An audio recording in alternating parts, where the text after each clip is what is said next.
Hello again, friends. Mr. Sherman here. Today we're going to talk a little bit about the Cold War. Basically, what happened between the United States and the Soviet Union after World War II. Really, it gets its kickoff in 1946 when Winston Churchill, who had just been kicked out of office of Prime Minister, visited Fulton, Missouri, and he gave a speech. Now, Truman was present at this speech, and at this speech, he talked about the fact that an iron curtain had descended upon Europe. And he was talking about the threat of communism. It was really the start of the Cold War. What Winston Churchill was really talking about was he wanted the English-speaking world to band together to fight evil. And by this point, Truman's like, listen, dude, Great Britain is already on the way out. You are no longer really an empire. So we're going to back off a little bit and do our own thing, just so you know. Winston Churchill also talked about communist fifth columns throughout Europe and possibly in the United States. So spies were everywhere. So this was a pretty big deal, but it really was the start of the Cold War. In 1947, Truman is going to create something called the Truman Doctrine. And what it really meant was containing communism where it currently was. You're not going to be able to stop it in the Soviet Union. Let it wither on the vine there. Eastern Europe's going to be a tough one also. It's already entrenched there and it would be tough to deal with. But just don't let it spread. One of the things that's going to make a difference is Turkey and Greece are going to have some issues. It looked like they might they might choose communism because their economies were tanking. And so the Secretary of State, Marshall, decided he was going to create this cool idea. And it was called the Marshall Plan. And what it involved was basically rebuilding war-torn Europe. It was an economic extension of Truman's doctrine of containment. And basically what it did is it rebuilt Europe, and so they didn't have to turn to communism. They had jobs. They had money coming in. They had infrastructure. So communism just wasn't appealing.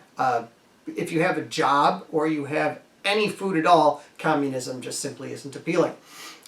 It's really going to surprise the Soviet Union because Stalin really thought he was going to have a relatively free hand dominating Europe because the United States would, as we did after World War I, back off and be like America First type of a deal.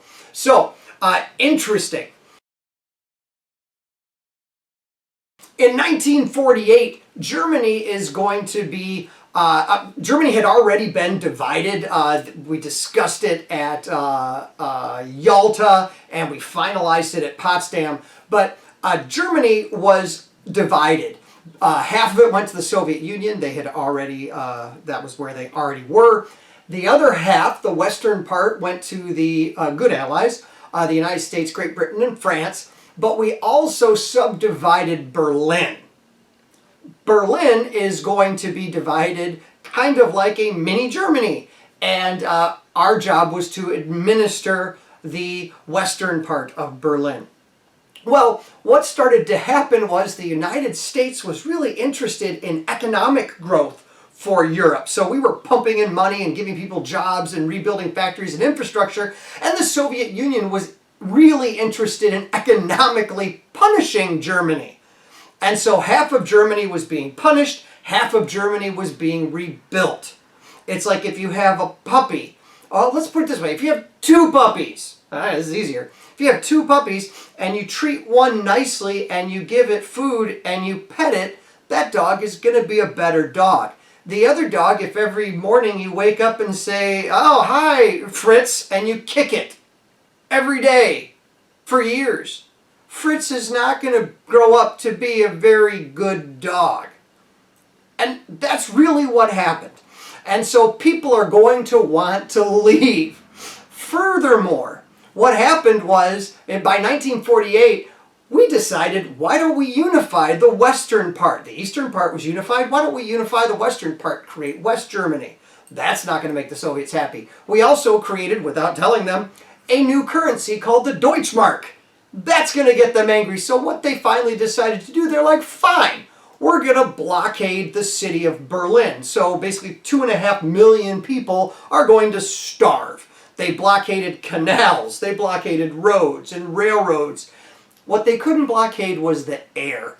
And so for about 11 months, what we did is we airlifted supplies into the besieged city of Berlin.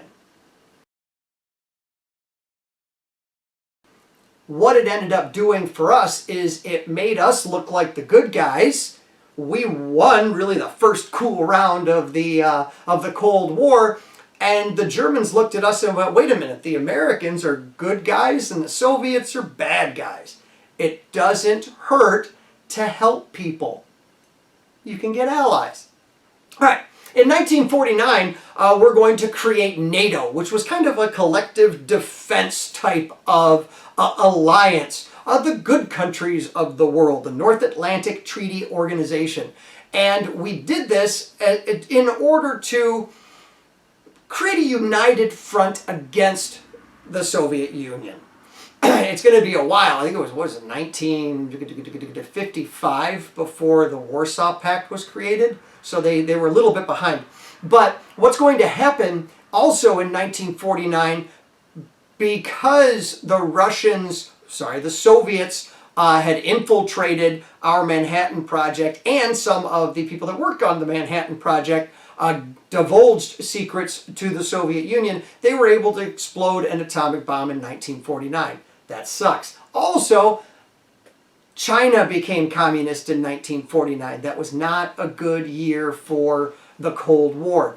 As a matter of fact, just a year later in 1950, the Korean War is going to start, and the United Nations allowed the United States to lead a federation of the good guys against North Korea because China was not represented in the UN because they had just had a revolution, and Russia was really mad about that, the Soviet Union, and the Soviet Union decided they weren't going to show up that day because they were mad that we would not seat the communist representative for China in the UN.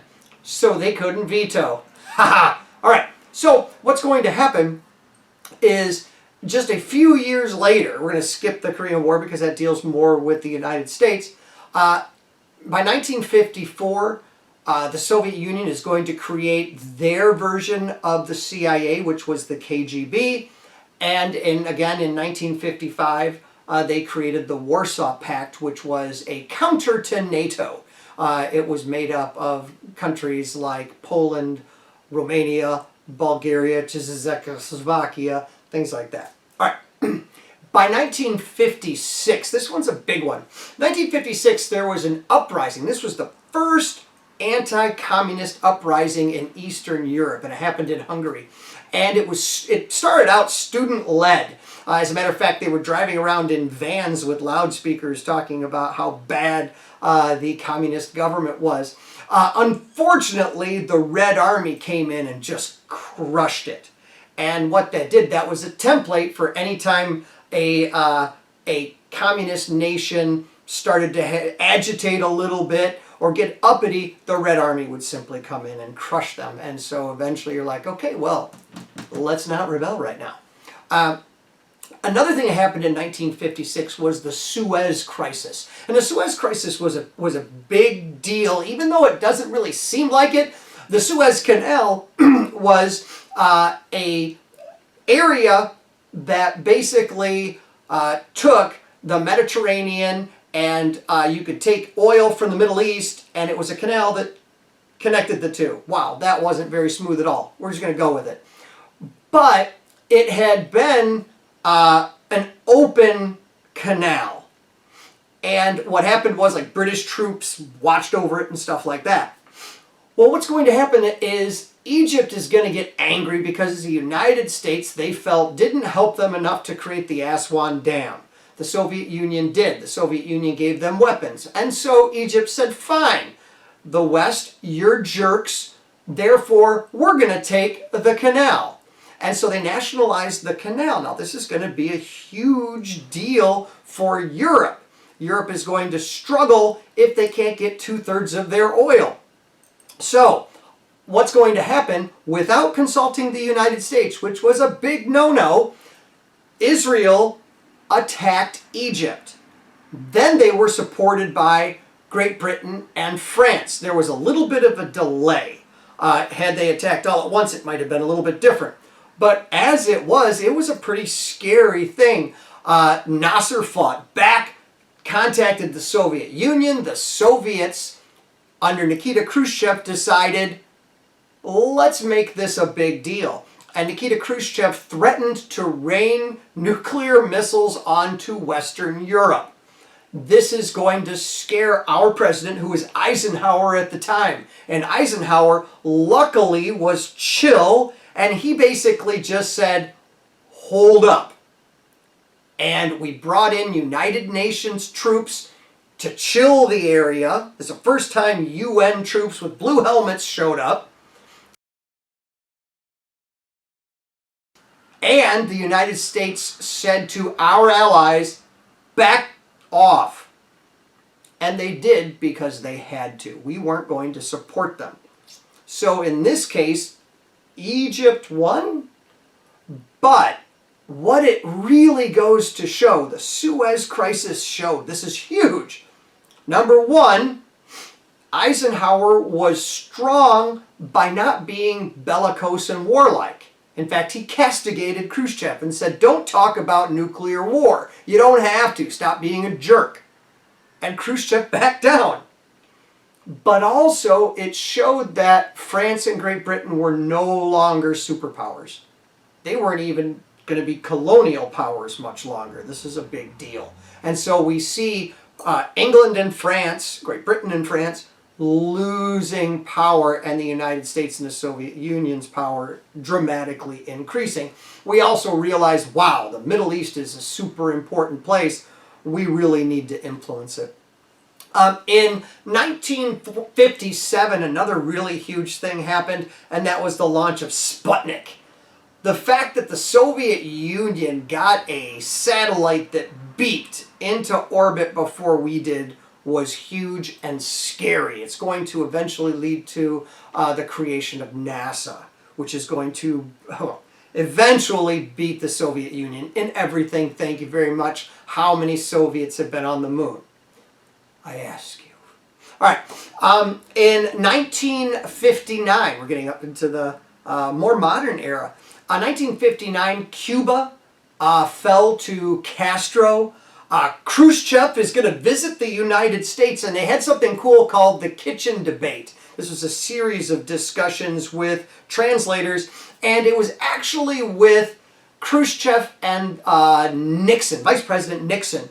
And Nixon held his own. He actually became really famous because of this. But at one point, they met in a home, a prefabricated kind of a fake home that was supposed to represent a home that any American could possibly afford. And it was meant to show that the United States was dramatically advanced. There was a dishwasher and a range and ovens and stuff like that. But it seemed really like a cool house. And Khrushchev looked at this and said, you know what? You've been around for 200 years, all right? And this is where you are. And he's like, we've been around for 40-some, and in the next couple of years, we're going to surpass you because communism is so much better than your pesky capitalism. He was extremely wrong. He really was. But it was interesting to see that he thought he was correct. Again, it's going to drive Nixon's popularity. He's going to be able to run for the presidency under the banner of the Republican Party. In 1960, we had the U-2 incident. And basically what happened was Eisenhower was still in charge, and he was told we could still fly U-2 flights into the Soviet Union. We'd almost mapped the whole thing out. But it looks as if the Soviets might have a new surface-to-air missile, or a SAM, that might potentially reach our aircraft. previously they'd been untouchable. They'd tried, and they hadn't successfully taken down one of our U-2s. As a matter of fact, we used to freak out the Soviets by sending U-2s over. They would catch them on radar. They couldn't shoot them down. And they'd yell at us, and we'd be like, yeah, we've had unidentified flying objects over our country too. It's amazing and scary. And we were kind of messing with them. Eisenhower gave the go-ahead for one last overflight with carrying a CIA agent called Francis Gary Powers, and unfortunately that U-2 was shot down. Powers parachuted and was captured. He did not take the cyanide pill that he was supposed to. But because of that, we could have denied it. We could have done any number of things, but Eisenhower said, yeah, we did it. We were watching you. Do you want to do it to us? Eisenhower was really a boss. He really was. But it's going to make us look a little bit bad. It's going to scuttle some negotiations and things like that. Things happen.